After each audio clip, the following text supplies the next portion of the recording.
เมื่อชงแล้วมือนี่ก็จะเมื่อชงเอาขอถามในเมียอยู่บ้านไหนสิก่อนบ้านนี่นะบ้านจะพังแก้วนี่ทางแหวบอกชงแล้วมือนี่ก็จะเมื่อชงเอาขอถามในเมียอยู่บ้านไหนสิก่อนบ้านนี่นะบ้านจะพังแก้วนี่ทางแหวบ่อหินเก่าอยู่นี่ใกล้ๆนี่เนาะภาคโนเห็นมาพี่ด้วยนะโรงงานชิบังนี่ด้วยมาได้ละเขาถามเป็นไหนจังอยากเมืองบ่โอ้ยคนยันเล่าขาว่ะเรารู้ว่าไปนี้เราบ่มีความเบาฆ่าคนมันบ่คือแต่ฆ่าหมาก็ยังเป็นโทษจะฆ่าคนโทษฆ่าไก่หมูอันนี้ก็ลูกหมูคือกัน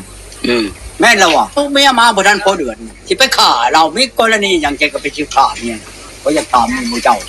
ที่บ่ยันเป็นโทษบ่ฆ่านี่แต่มันเป็นไปตามกระแสบ่เนาะหรือว่า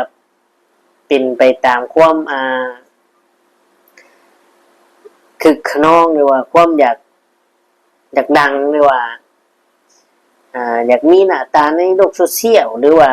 อยากมีชื่อมีเสียงบ่ด้วยจังได๋เนาะพี่น้องเนาะเพราะว่าตู้ก้อนกับตู้พายนี่ดังเลยหรือว่าเป็นกระแสในช่วงระยะหนึ่งเลยพี่น้องเลยเนาะเรื่องช่วงตอนที่เป็นกระแสผ่านมาหันก็บ่ว่าสิเป็นเรื่อง7เทื่อ8เทื่อ9เทื่อ10เทื่อก็ได้เราบักผู้สาวมันแฮงเฮอบ้านนี่พี่น้องเอ้ยเนาะเปลี่ยนกันออกเปลี่ยนกันเข้าแต่ละเดือนมาอยู่กับเราแต่หลายคนเนาะก็บ่เชื่อในเรื่องนี้โดยเฉพาะตู้คำผู้นึงแหละบ่เชื่อเนาะขนาดตู้คำนี่30น้อยๆนี่31ปีนี้ตู้คำก็เนาะ31ปีเลยเว้าตรงโลดพี่น้องเอ้ยบะโอบะนี่เทื่อเดียวเท่านั้นเทื่อสองนี่ต้องพักก่อนนี่ขนาดตู้คำมันอยู่ซำนี้ได้เนาะแต่ว่าผู้เฒ่านี่ว่าบ่ช้างผู้เฒ่านี่7-8เทื่อ10เทื่อนี่มันเป็นไปบ่ได้ดอกแต่ถ้าว่าผู้เฒ่านี่8-9นาที10นาทีตู้คำเชื้อตัวนี้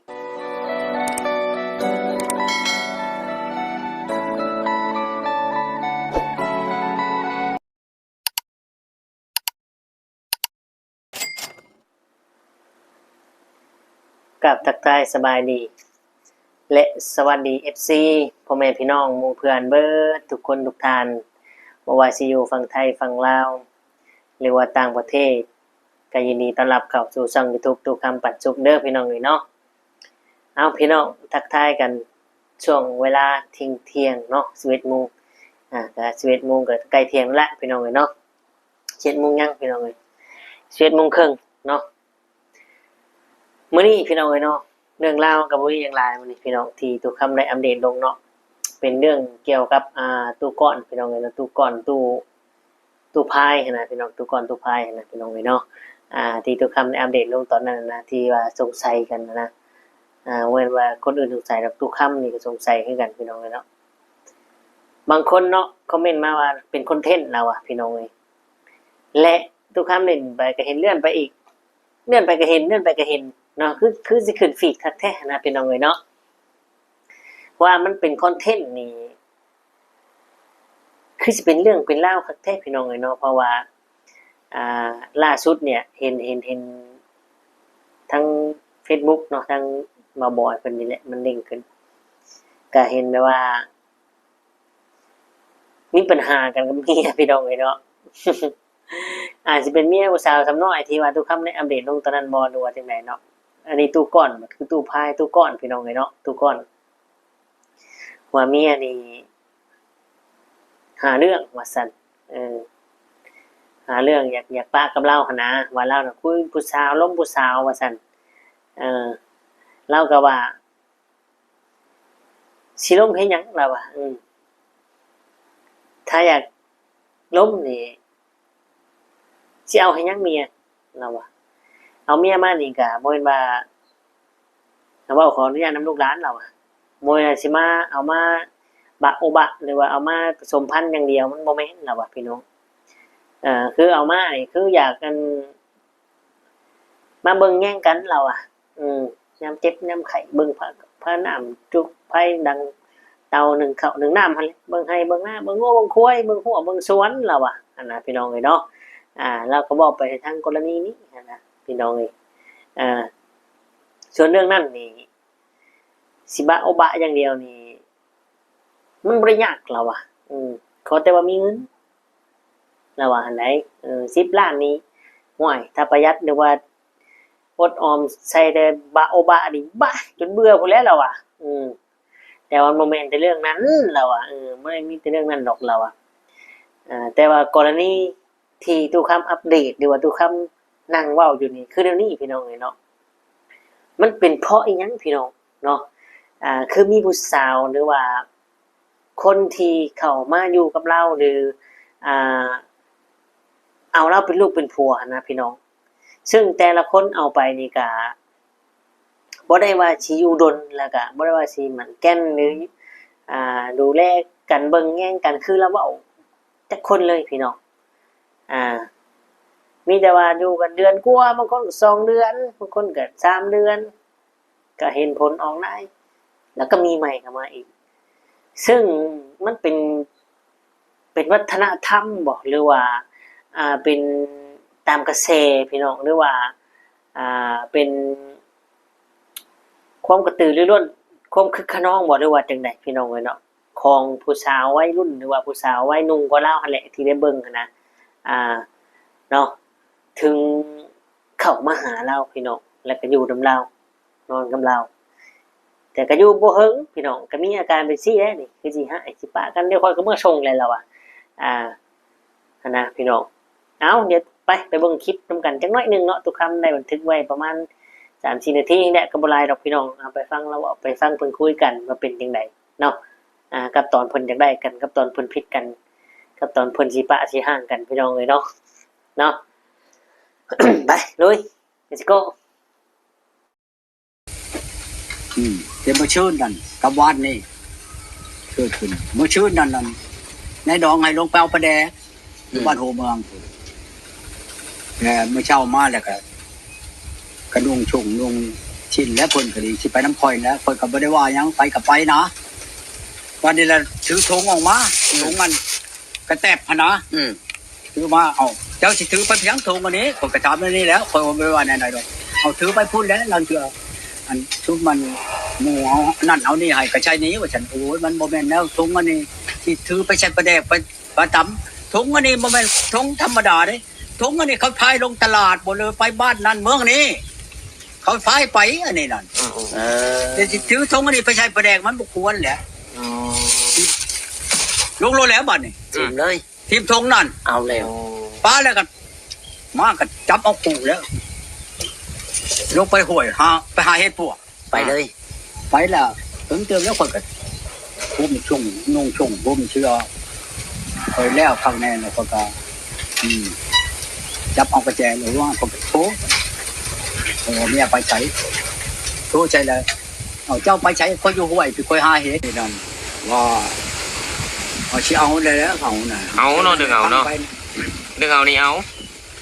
กันว่าลูกเจ้าบ่มาอยู่นำอยู่ผู้เดียวนี่คอยเอาได้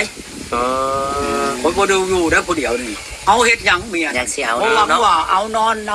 ำอันว่าคนอนุญาตนำลูกนำหลานเอาเรื่องฉี่เรื่องเชิงคนกับบ่แม่นนั่น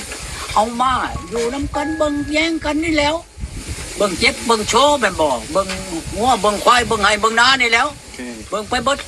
ทุกทั่วเล่นผัวกับเมียแม่นแล้วว่ะเบิ่งแรงเบิ่งง่ายเบิ่งหยังกันนี่แหละบ่แม่นว่าเอาด้วยว่ามานอนนำเท่านั้นนั่นบ่อึดทุกคือมื้อนี่เขาจะมีเงินในถุงนี่เงิน10 ล้านนี่ชับแต่งเมียนี่ได้รายเดือนได้ไรคันทีประหยัดเช่นเมียตัวเดียวนั่นไดเจ้าจนเบื่อพุ่นแหละคันสิไปเฮ็ดผู้เดียวน่ะก็ดีสิเว้าอำหอมไปจังอันนี้นั่นมันบ่แม่นแนวนั้นเอาเมียก็เอาสมมุติว่าเอาเมียเนี่ยเอาใช้หยังเอาใช้หลายอย่างใดเลยความเห็ดความช่างความหั่งความนี้ยังก็ดีเห็ดอยู่หากินน้ำกันแม่นบ่แหละเจ้าเห็ดนั่นคอยเห็ดนี่มันจะแม่นที่ว่านั่นเพียงอันนี้บ่แม่นคอยบ่ได้อาศัยได้คอยได้อาศัยอยู่เรามาอยู่น้องคอยกระเบาไปชำนึงนั่นบอกเรื่องมันเห็ดนึ่งข้าวจักนั่นเห็ดอยู่เห็ดกินนี่แต่เล่าแล้วบอกว่าเงาอีกเนาะเป็นข้าวที่ว่าบ่ดีปานใดพี่น้องเขามาก่อนมื้อนี้ก็ได้ ถ่ายเบาก็เด้อ โดยก่อน ในด้านไหนคอยจะว่าเช่าเงียบพอดีนั่นกูเป็นเลยให้เลยแล้วบ่แม่นหยังดอกบ่แม่นว่าประมาทเมียดอกกันความมัน บ่ว่าหยัง ไปหาเรื่องใช่ก่อยกับบ่หนอ แต่ว่าเห็นเล็ก เห็นประตูทองอยู่เนาะ คอยตอบเล็กเห็นบ่เล็กดอกใหม่ เห็น เพิ่งหันแล้วไปยังว่าคอยยันเฮ็ดใช่เมียอยู่หมอนอมนั่นคอยว่าจะเข้ามาใกล้คอยจักเชื่อเด้อหนอมเด้อว่ะ เอาตัวตายพุ่น เอาเลย จะฆ่าได้ ทุกคนก็เดือดเอง มาแล้ว บ่ว่าไปตามความจริงบ่ มาแล้วคอยสิเมื่อหาน้องคอยสิมาเว้ากัน เอาแล้ว เพิ่นนั่งอยู่นี่ช่องคนเพิ่นมาน้องกันเมียข่อยน่ะ มาแล้วบ่เห็นบ่น้องก็บ่เห็นเมียข่อยก็บ่เห็นพากันไปใช้แล้วน้องคนน่ะข่อยก็ว่านี่สิซื้อบ่แม่นว่าข่อยสิเว้าเรื่องอื่นก็ผิดได้ผิดเนี่ยน่ะเนาะข่อยว่าข่อยน่ะไปนำเอาดอกมันบ่แม่นข่อยบ่ได้ว่าอันนั้นข่อยว่าไปทางใดเลยเนาะ คือถามซื้อเนาะ แท้เขาไปรีข่อยอยู่นะในห้องน้ำนั่นบ่น้อมน่ะมื้อ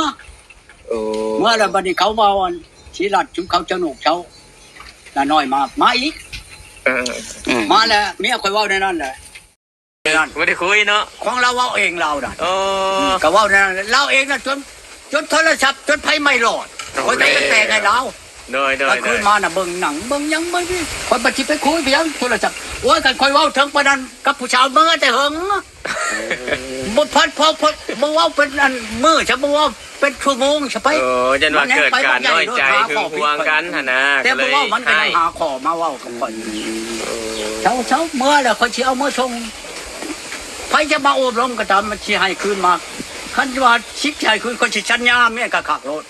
ถ้าบ่มีหลักฐานบ่ให้เอาเฮ็ดกับข่อยเนาะสิว่าจังจังน้อยมันสิไปลบจะต่ออยู่กลางทุ่งมันสิว่าข่อยตีหั่นแม่นบ่แหละของคนจะหาเรื่องอยู่เด้จังน้อยหัวล้มใส่ตออยู่กลางทุ่งบ่เลือดเอาอาบน้ำมานี่เด้พวกข่อยตีข่อยนี่แล่นไปใช่ปุ๊บที่บ้านพุ่นแม่นแล้วว่าคงจะเอาเรื่องอยู่สิว่าอันนั้นเสียโอ้ยเช้าย่าบ่เป็นยังไงดอกกันคนอยากเอากันแม่นนั่นเห็นบ่มื้อนั้นน่ะมื้อวันชินดับนี่ค่อยก็เห็นโอ้เมียผู้นี้ฉลาดหลีกว่าก็ค่อยเอาเมียมานี่ก็ลายเมียมาแล้วบ่คือเมียนี่นะเมื่อน่ะเอาขันนั่นดอกไม้ขันห้านี่มาย่อใส่ตีนข่อยเมียนั่นได้มื้อนั้นนี่ขอชมวัดชมมาเจ้าเว้า สมมาผัว เดี๋ยวนี้หั่นแต่ว่าเรื่องหยังก็ตามเด้อเรื่องพิษอยู่ให้แลกอยู่ให้พิษอยู่หน้าให้แลกอยู่หน้าเราเอาเองเราได้ แม่นความมาแล้ว ได้ก็ตามบ่ให้มีกรณีเกิดขึ้นแต่ข้าแล้วว่าแต่ว่าชินดับมานี่ออกไม่จะคำนี่มีการกรณีเนี่ยเกิดขึ้นเราเองเป็นนะเห็นแล้วบอกจำกันกันเราบาปเนี่ยว่าได้ก็ให้มีเรื่องมีความพูดเลยแหละนี่นะเรามาชุมมาเด็กขันชุมมายังไม่ได้ปะจำเนี่ยดอกไม้อันมะดอกมะคุ้มนี่เราเอาใส่ปานนั้นได้เราเห็นจะปล่อยปานนั้นเราว่าคอยโทรหาผู้แช่ผู้สาวป้าไปเห็นในชิปไปเล่นผู้เจ้าก็ชี้แดงนะเราบอกนะ ด้วยก็เห็นผ่านในคลิปนะดู เห็นบอก มือหนึ่งมือชองมาเห็นบอกเรามาลงชิปนำกับเขาเบาชี้หลับโอ้ยเรานะ เป็นไงทุกคนเป็นจังไดเนาะ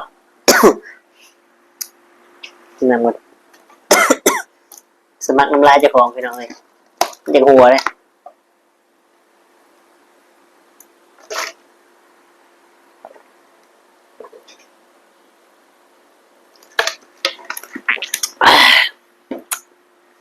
ขอกินเอาต่อพี่น้องเลยเนาะเป็นยังไง MC ทุกคนเนาะในเบิ่งในชมคลิปเด้อกะ พิจารณาเบิ่งเนาะว่า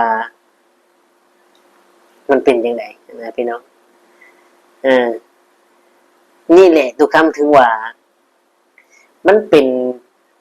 ไปตามกระแสบ่เนาะหรือว่าเป็นไปตามความคือขนองหรือว่าความอยากดังหรือว่าอยากมีหน้าตาในโลกโซเชียลหรือว่าอยากมีชื่อมีเสียงบ่ดูว่าจังได๋เนาะพี่น้องเนาะเพราะว่าตู้ก้อนกับตู้พายนี่ดังไหมหรือว่าเป็นกระแสในช่วงระยะหนึ่งไหนพี่น้องเลยเนาะเรื่องช่วงตอนที่เป็นกระแสผ่านมาหันก็บ่ว่าสิเป็นเรื่อง7 เทื่อ 8 เทื่อ 9 เทื่อ 10 เทื่อก็ได้เรา บัดผู้สาวมันแห้งเฮ้อบ้านนี่พี่น้องเอ้ยเนาะเปลี่ยนกันออกเปลี่ยนกันเข้าแต่ละเดือนมาอยู่กับเราแต่หลายๆคนเนาะก็บ่เชื่อในเรื่องนี้โดยเฉพาะตู้คำผู้หนึงแหละบ่เชื่อเนาะขนาดตู้คำนี่30หน่อยๆนี่31ปีนี้ตู้คำก็เนาะ31ปีเลยเว้าตรงโลดพี่น้องเอ้ยบะโอบะนี่เทื่อเดียวเท่านั้นเทื่อสองนี่ต้องพักก่อนนี่ขนาดตู้คำมันอยู่ซำนี้ได้เนาะ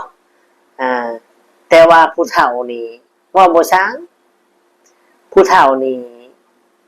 7-8เทื่อ10เทื่อนี่มันเป็นแบบแรกดอกแต่ถ้าว่าผู้เฒ่านี่8-9 นาที10 นาทีตัวคำเชื้อตัวนี้เนาะเพราะหยังผู้เฒ่าเด้พี่น้องมันแม่นบ่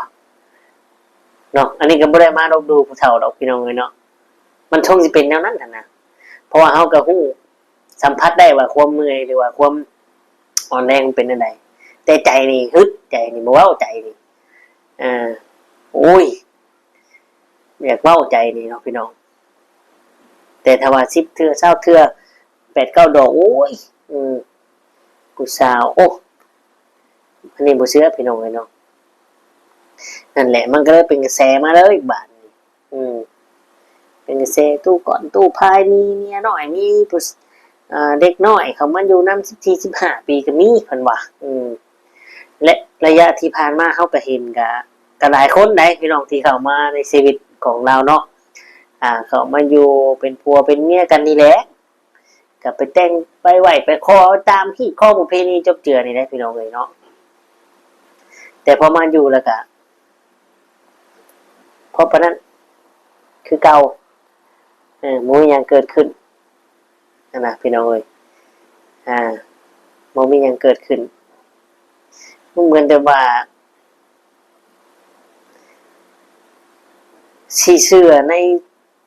สิ่งที่มองบ่เห็นหรือว่ามันสิมีแท้บ่คำว่าเสน่ห์นี่เนาะแต่บางคนเนาะหรือว่าส่วนตัวทุกคำเนี่ยคำว่าเสน่ห์เนี่ยคำเว้าคำจาเนี่ยมันขึ้นอยู่กับลม